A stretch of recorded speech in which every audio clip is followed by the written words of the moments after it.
Повторно одложено рочиштето за 22-годишната Теодора Ристовска од Тетово, која подлегна на повредите здобиени од сообраќајната несреќа преминувајќи на пешачки премин. Обвинетиот, возачот Менсур Пајазити и неговиот бранител Александар Богдановски и денеска не беа присутни во судницата во Тетовскиот суд.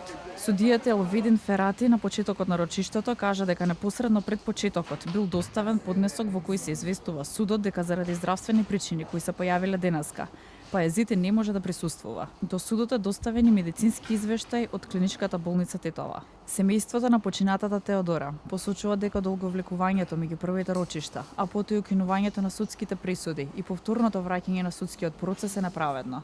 Таткото на Теодора јавно го повика и претседателот на влада за воспоставување системски промени. Како може тој истиот да се жали до Врховен суд?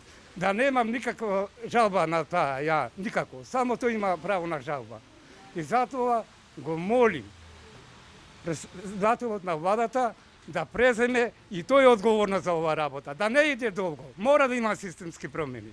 Зошто 3 години мача, черка од 22 години га изгуби. Га убија. Од 22 години черка ми ги изгубил. 4-та година на машински факултет. Мора да се борим за нези. За правда ја плачем. Не плачем за друго. А правдата ја нема Македонија. Овдека стои за него и мито, корупција. Ја не сум толку моćен, сум обичен човек. Адвокатката на семејството Ристовски ќе бара одговори од надлежните институции.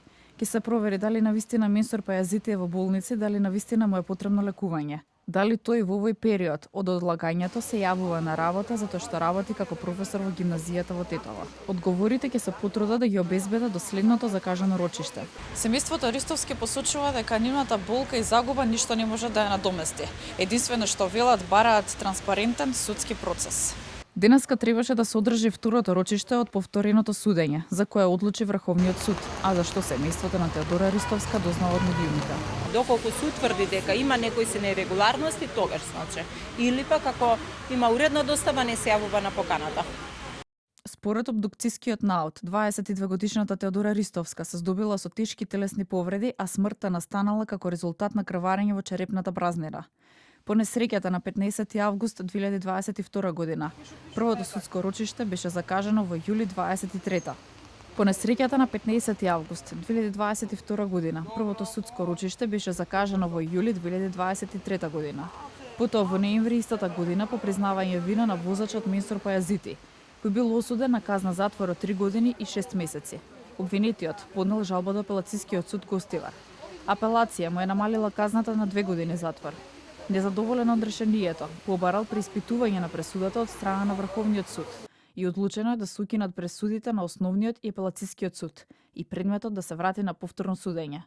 Следното рочиште за овој случај е закажано за 7 април.